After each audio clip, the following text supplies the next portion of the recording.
SV Quetzal is a 2004 Cabo Rico 56, which was originally built with 3 fixed headstay furlers. The outermost furler is intended for a Code Zero. The Code Zero that we inherited when we purchased the Quetzal was a lightweight nylon material. It didn't have any UV protection, and so we had to put it up and take it down, couldn't leave it up very long, and in the end it wasn't very practical. So we replaced the Profurl furler with a Harkin Reflex Unit 3 top-down furler. Then we had Jerry Littell from Evolution Sails down in Deltaville build us a new Code Zero. It's 140% coverage, has a sacrificial UV, and this is the sail that was delivered. East Coast Marine Rigging installed the furler and we bent on the sail. She looked good in the slip, but we were keen to get out on the water and give her a real test.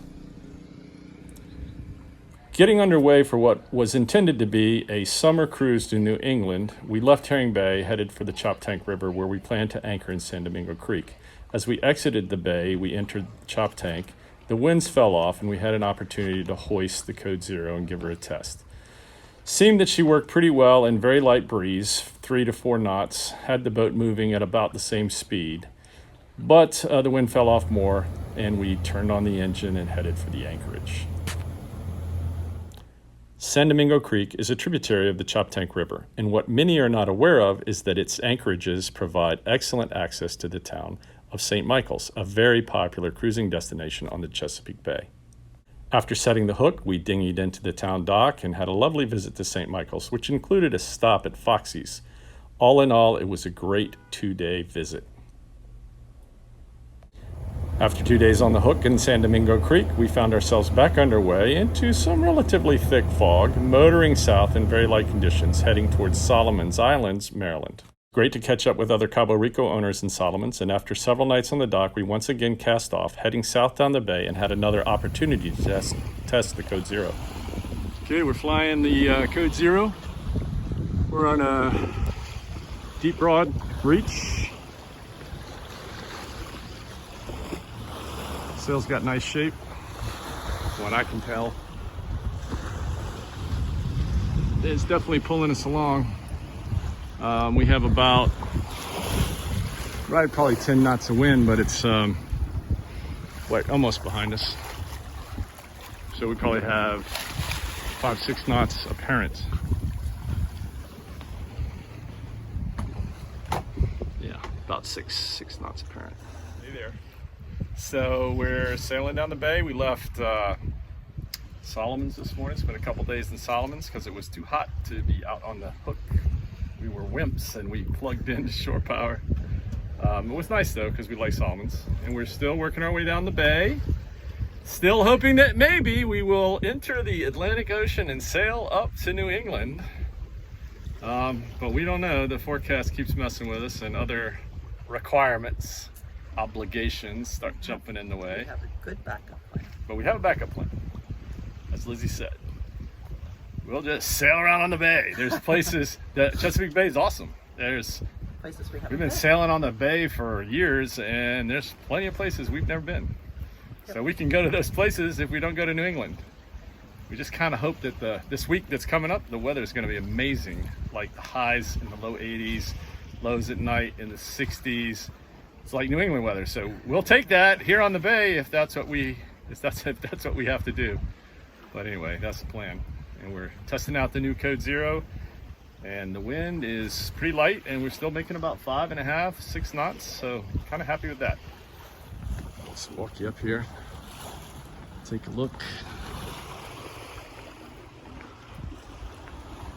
I think we still have about, maybe 8 or 9 knots of wind. Picks up a little bit now, like maybe now we have 10. So we're doing all right. This big old sail is carrying us along, and we're doing okay. It's supposed to die in a little while. Of course, it always does. This is summertime on the bay. Surprised to have any wind, but happy that we do. See, here's my new Harkin Reflex Unit 3 top-down furler. Is making it possible for us to use this massive sail. used to have a fixed furler, but that was a little unwieldy. And the sail that we had for that wasn't particularly useful. Didn't have a UV cover. It was really light, nylon. Like at 10 knots, I was like right now, I'd be like worried that I had to take it down. So there we go, sailing along.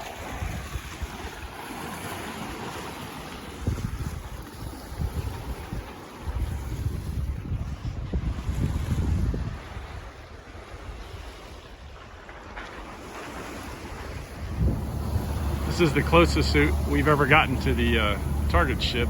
It's out here at the Chesapeake Bay. It clearly been hit a few times. A little squall.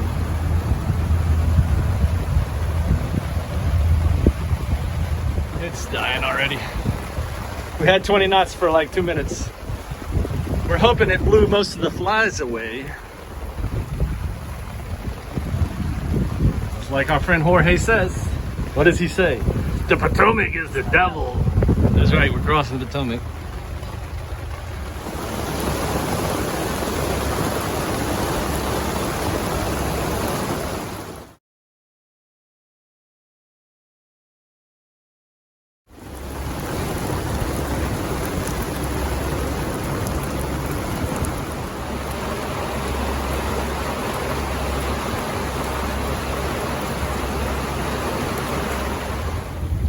Good old Smith Point Lighthouse.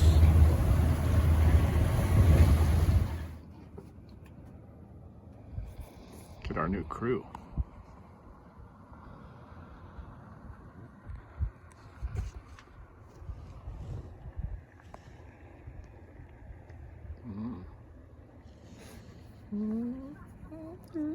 Yep.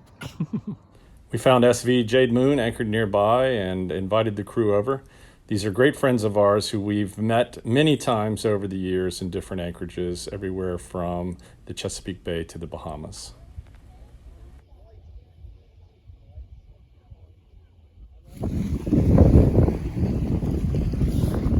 Once again underway, leaving the Great White Comico, heading to Urbanna. Urbanna! Yay.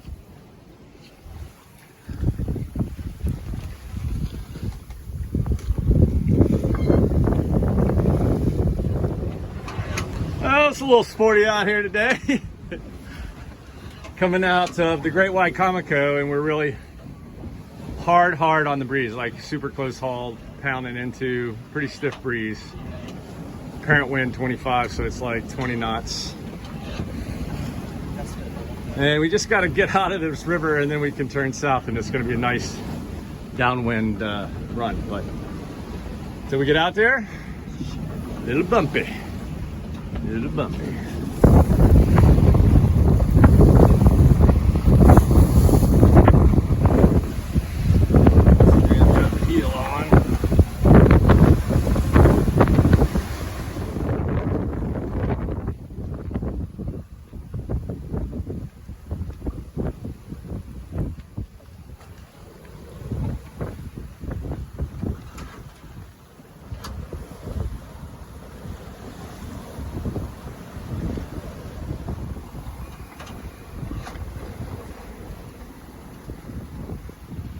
Well, we turned into the Rappahannock River. We got met by a real mess of outgoing current and incoming wind. Worked our way through that though, that's okay. Now it's quite pleasant in here. Sailing along and like maybe 10 knots of wind. Doing about 5.5, 6 knots. Heading towards it's called the Norris Bridge, Route 3 Bridge. Never been under this bridge with this boat. It's supposed to have 110-foot clearance, and we've got an 80-foot mast, so we should have lots of buffer, but it still makes me nervous.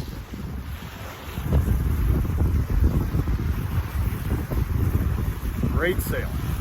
Love it.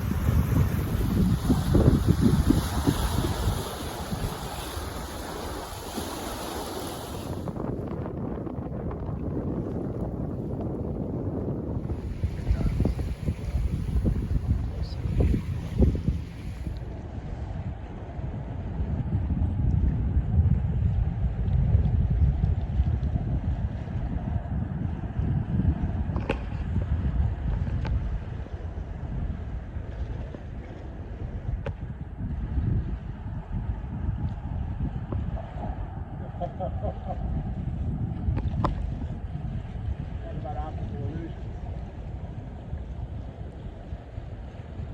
Scary right now. Now I feel much better.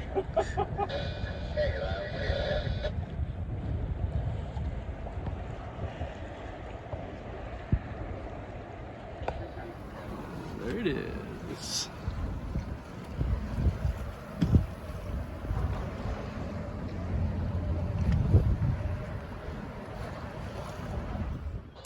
Anchored in Urbanna Creek.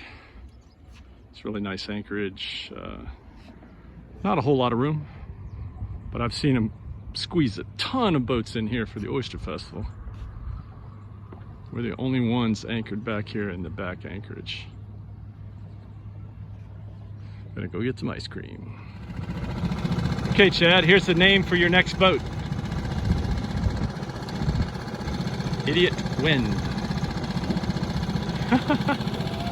That's a Valiant 50. How you doing? We took a dinghy ride around Urbanna Harbor. I would recommend Urbanna Harbor to anyone who's considering cruising on the Chesapeake Bay.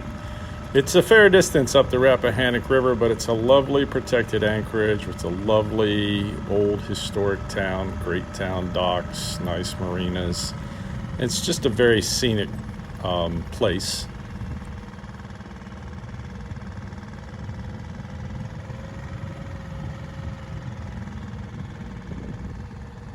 During our little dinghy ride, we went past SV Utopia, which is one of the 8 Cabo Rico 45s that were built. Great boat. Everyone should have one.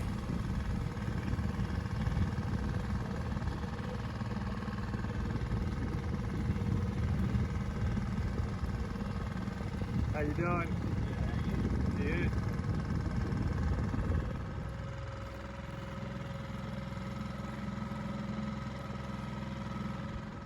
One of the unique characteristics of Urbanna Harbor and the creek are these old historic boathouses that seem to line the river, and most are still in relatively good state of repair. Always interesting to cruise by and peek inside.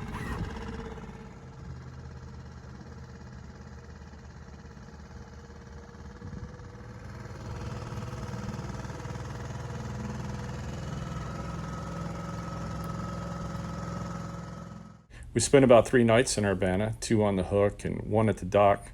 I had to go to the dock to get some shore power because the jellyfish were so thick we couldn't run the generator. It kept clogging up the strainer. Leaving Urbanna. Beautiful little town, beautiful little harbor. It's time to move on. Today we're sailing to Gwynn's Island, someplace we've never been. It's just off Matthews County near the southern entrance to the Piankatank River. So that'll be interesting. Stay tuned as we continue to sail down the bay with hopes of making it out into the ocean and sailing up to New England. And don't forget, hold fast!